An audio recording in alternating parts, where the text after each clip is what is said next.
कहाँ से हो? जयपुर से। प्रॉपर जयपुर से। हाँ जी। अभी देश ने एक तरक्की की है नहीं, जो सोशल मीडिया पे बहुत ज़्यादा वायरल हो रही है। अब वो सही है या गलत?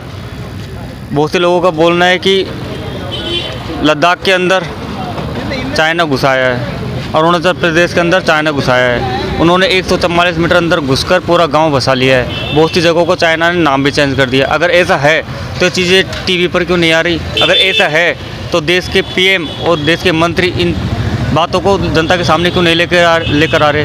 इस बात पे आप क्या बोलना चाहोगे? ऐसा कुछ नहीं है, सब भ्रामक चुनाव है, चुनाव का टाइम है, माहौल बना रहे हैं विपक्ष पार्टी। ऐसा कुछ नहीं है। मोदी की सरकार आ रही है, 400 प्लस सीटें जीत रही है मोदी, और बाकी विपक्ष का काम है भ्रामक न्यूज़ें फैलाना, प्रसार करना। लेकिन जनता समझदार है, इस बहकावे में नहीं आएगी और दबा के मोदी को वोट देगी। भाजपा की सरकार बन रही है, इसमें कोई संदेह दोहराया नहीं। अगर ऐसा है तो सही है गलत? ऐसा है तो गलत है, बाकी ऐसा कुछ है नहीं। कहाँ से हो सर? सर मैं जयपुर से, टोंक फाटक, दीपक जैन मेरा नाम है।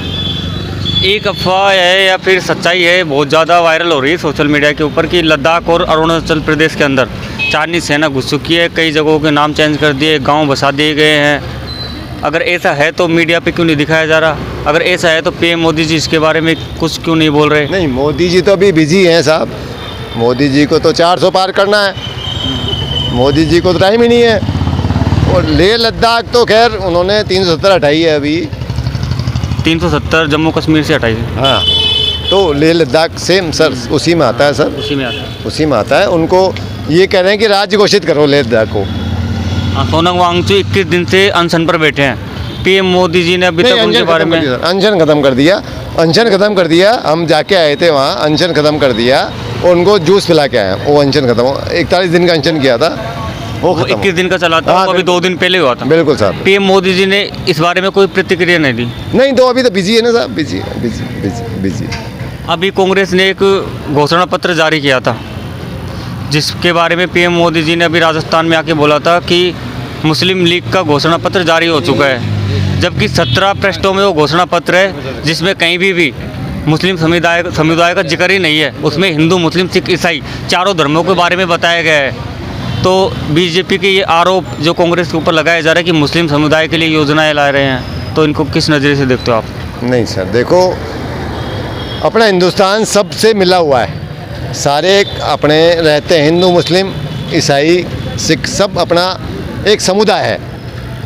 आप कहीं भी जाओगे, जयपुर में आओ आप, बीकानेर में जाओ आप, जोधपुर में जाओ, मुसलमान सब भाई हैं अपने, उनके अपने जाते हैं, उनके संबंध बनते हैं, ऐसा नहीं। उन किसानों के बारे में क्या कहना चाहोगे?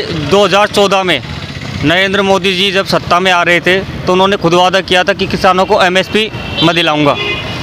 तो जब किसान दिल्ली में जाकर धरना प्रदर्शन करने लगे तो उनके ऊपर लंबी लंबी बैरिकेड लगा दी गई, करंट वाले तार छोड़ दिए गए और रास्ते में कीले बिछा दी गई।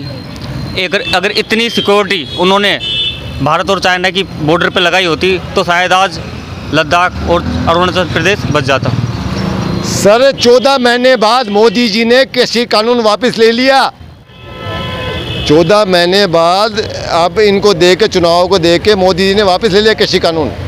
अगर आप पढ़ो तो कृषि कानून वापस हो गया, चुनाव के वक्त पे किया। हाँ, यस सर, ये बिल्कुल। तो इन चीज़ों को किस नज़रिए से देखते हो आप? नहीं, नजरिए चुनाव के नजरिए देखते। सत्ता हथियाने के लिए। हाँ, एग्जैक्टली, सत्ता हथियाने। कहाँ से हो?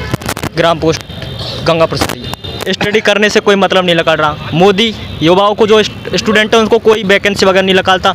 रेलवे ऑलरेडी ख़त्म हो चुकी है। लगभग 10 साल के समथिंग में सिर्फ एक बार ग्रुप डी की वैकेंसी आई है और अब जो वैकेंसी आ रही है उनको क्लियर नहीं करता है। और एक लद्दाख जो क्लाइमेट के लिए हमारे सोनम वांगचुक जी जो वहाँ पर बैठे हैं फास्ट पे, उनको मीडिया दिखाती नहीं है। मीडिया भी गोदी मीडिया बिल्कुल यहाँ पर ये है। और चीन ने हमारे लद्दाख पर अटैक कर लिया है। और हाँ, इसके साथ जो बोलते हैं कि मैं धर्म का साथ देता हूँ, गायों की रक्षा करता हूँ, भैंसों की रक्षा करता हूँ, वो एक अलाना ग्रुप है जहाँ से बीफ कंपनी है, उससे उसने 200 करोड़ रुपए का चंदा लिया है, जो गाय का मांस दूसरे देशों में एक्सपोर्ट करती है। क्या बोलना चाहोगे आप? और पूछो। अभी कांग्रेस ने घोषणा पत्र जारी किया है, हाँ, जिसमें पीएम मोदी ने बोला है कि मुस्लिम लीग का घोषणा पत्र जारी हो चुका है। 17 पेज का घोषणा पत्र है, जिसमें कहीं भी मुस्लिम के बारे में कोई बात नहीं कही गई है।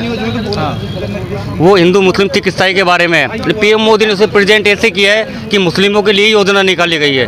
तो इस चीज़ों को किन नज़रिए से अरे देखोगे? मोदी के पास वोट लेने के लिए कुछ नहीं है, सिर्फ यही है, ये तो मंदिरों का वो करता है, एक धर्म के नाम पर वोट लेता है, मुस्लिमों को दबाना चाहता है। लेकिन हम तो इंडियन है, हम इसमें मुस्लिम और हिंदू क्या। लद्दाख और अरुणाचल प्रदेश के अंदर चाइना 144 मीटर तक अंदर घुसकर पूरा गांव बसा चुकी है। हाँ। इस पर पीएम मोदी खामोश है। अरे गांव बसा चुके तभी तो पीएम मोदी खामोश है, क्योंकि अगर उस लोगों के सामने चीज़ पता चलेगी कि लद्दाख में चीनी सैनिक आ चुके हैं तो फिर लोग वोट कैसे देंगे। और मणिपुर में जो कौन सा कांड हुआ था वो आदिवासियों के ऊपर, उसको मीडिया दिखाती नहीं है। देश की बेटियों को निर्वस्त्र करके घुमाया गया था। हाँ, मोदी मतलब क्या चल क्या रहा है इस देश में। आप कहाँ से हो? मैं भी गंगापुर सिटी से हूँ। तो देश ने नई तरक्की की है, इसके बारे में क्या कहना चाहोगे? तरक्की तो करता ही रहेगा, ऐसे ही करेगा। एक और बार आएगा तो ऐसे और ज़्यादा हो जाएगी। और मोदी सिर्फ देश को डिक्टेटरशिप की तरफ ले जा रहा है, तानाशाही की तरफ, सीधी सी बात बहुत से है। लोगों का बोलना है कि ध्रुव राठी ने जो वीडियो अपलोड किया है वो फर्जी है, बीजेपी को बदनाम करने की साजिश है। ऐसा कुछ नहीं है, वो सारी बातें बोलता है, फैक्ट के ऊपर बोलता है। ध्रुव राठी कोई गलत बंदा नहीं है, आज तक उसकी पूरी वीडियो देख लो, सारी वीडियो फैक्ट के ऊपर बोली गई है उसने। रोजगार के लिए क्या बोलोगे? रोजगार है ही कहाँ, रोजगार तो खत्म हो चुका है। मोदी का जो न्याय पत्र, कौन सा पत्र है वो, घोषणा पत्र, उसमें कोई वैकेंसी नाम की कोई चीज़ नहीं है, रोजगार नाम की चीज़ नहीं है। वो तो पकौड़े बेचता है, पकौड़े बेचवा लो उस पर। आपने ट्राई नहीं किया? अयोध्या में जाके क्या ट्राई करे, मंदिर उद्घाटन का, जिसका पूरे शंकराचार्यों ने मना किया था। रोजगार के लिए रोजगार, अब हम तो राजस्थान में, अयोध्या में जाके क्या काम हमारा। उन्होंने बोला है कि अयोध्या में रोजगार दिया जा रहा है, एक बार ट्राई तो करना चाहिए। नहीं, ऐसा कुछ नहीं है, ये तो पूरी मोदी पर्ची है। पर्ची के यहाँ पर राजस्थान मोर बना दिए। भजन लाल जिसको कुछ सोधी नहीं है, बोलना आता नहीं, सत श्री अकाल करता रहता है हमेशा ही। इस बार किसको समर्थन दे रहे हो? इस बार समर्थन सही के साथ समर्थन देंगे। अभी देखते हैं, चुनाव अभी से 10 दिन बाकी है। हमारे गांव में सरपंच। आप कहाँ से हो? यहाँ तैयारी कर रहे हैं हम रोजगार की, रोजगार मिलेगा। देश ने एक तरक्की की है रातों रात, उसके बारे में आपको कुछ पता है? रातों रात कौन सी तरक्की कर ली वो समझ नहीं आया हमें। चाइना ने लद्दाख के अंदर जी जी और अरुणाचल प्रदेश के अंदर 144 मीटर अंदर घुसकर पूरा गांव बसा दिया। कई जगहों के नाम चेंज कर दिए गए। ये चीज़ें ना मीडिया पर है ना पीएम मोदी की जबान पर है। बिल्कुल, अगर ये सवाल उठाएंगे तो वोट कौन देगा। और ये फैक्चुअल बातें, कई फैक्चुअल, जैसे उन्होंने ये तो पूरा अरुणाचल प्रदेश अपने अंदर दिखा रखा है, 5 फिंगर्स के अंदर दिखा रखा है। अरुणाचल प्रदेश, नेपाल, भूटान, ये सब अपने अंदर दिखा रखा है उन्होंने तो। बाकी ये आगे कहने बात सही है, पूरी न्यूज़ बाहर नहीं है। जितनी न्यूज़ आपको भी लगी है वो भी कोई फैक्चुअल, क्योंकि न्यूज़ तो बिका हुआ है पूरे चैनल न्यूज़ वाले, तो आप देखते हो टीवी पर, तो वो तो वही चीज़ हो जाती है। बाकी थोड़े बहुत न्यूज़ चैनल है जो यूट्यूब से आपके माध्यम से जो न्यूज़ आ रही है। अभी पीएम मोदी ने राजस्थान में आकर बोला कि जो कांग्रेस ने घोषणा पत्र जारी किया उसके बारे में पीएम मोदी ने कहा है कि मुस्लिम लीग का घोषणा पत्र जारी हो चुका है, जबकि 17 प्रश्नों का वो घोषणा पत्र है जिसमें कहीं भी मुस्लिम समुदाय के लिए कोई जिक्र नहीं है। उसमें हिंदू, मुस्लिम, सिख, ईसाई चारों धर्मों के लिए योजना है। इसके बारे में क्या बोलोगे? देखो, मेन राजनीति तो बीजेपी की तरफ से हिंदू मुस्लिम तो रही है। हिंदू मुस्लिम, अगर कोई अल्पसंख्यक है मुस्लिम अपने यहाँ पर, अगर कांग्रेस कुछ कर रही है तो अच्छा है, उसके लिए कांग्रेस कर रही है, तो मुस्लिम के, सिख, ईसाई सब के लिए कर रही है। लेकिन अगर वोट बढ़ते हैं, बीजेपी तो वोट बांटती है हिंदू मुस्लिम, कुल मिला के बाकी वोट इस बार हिंदू मुस्लिम तो ना पड़ेंगे। बाकी राजस्थान में तो ठीक आएगी कांग्रेस की सीटें, या किसी और पार्टी सपोर्टर हम कोई गए नहीं है। लेकिन बीजेपी जिस तरह से कर रही है, धर्म, जाति, रोजगार, अब देख लो आप, 9,63,000 सेंटर में वैकेंसी बाकी है, 9 लगभग राजस्थान में आप देख लो। बाकी पार्टी सपोर्टर नहीं है, बाकी बीजेपी ज़्यादा धर्म, रोजगार, गरीबी, बेरोजगारी, इन पर तो मुद्दा है नहीं। इंडिया गठबंधन ने अभी जो घोषणाएं की और मोदी जी की घोषणा आने वाली बीजेपी की भी, तो आपको क्या लगता है, आपको ज़्यादा भरोसा इंडिया गठबंधन की योजनाओं के ऊपर है, उनके वादों पर है या फिर पीएम मोदी के ऊपर आपका? हमारे पास नहीं तो मोदी पर है, नहीं इंडिया गठबंधन, बस हम डिक्टेटरशिप की तरफ जा रहा है। भारत जिस तरह से तानाशाही बढ़ रही है, जैसे अब जो भी नेता है अरविंद केजरीवाल, बाकी उन्होंने किया होगा घोटाला, लेकिन प्रूफ नहीं है अभी उनके पास। नहीं तो सतीश का किन्हीं का भी प्रूफ नहीं है, उन्होंने जेल में डाल रखा है इन्होंने, सत्येंद्र जैन का। 2 करोड़ रोजगार के लिए पीएम मोदी ने कहा था, तो अभी तक रोजगार का देने की बात है। प्राइवेट में 1000 बंदे मांग रहे हैं, उन्हें नहीं मिलता रोजगार। रोजगार मिलता तो ये घूमता, इसको देखो 5-6 साल हो गए तैयारी करते हुए, इसको रोजगार।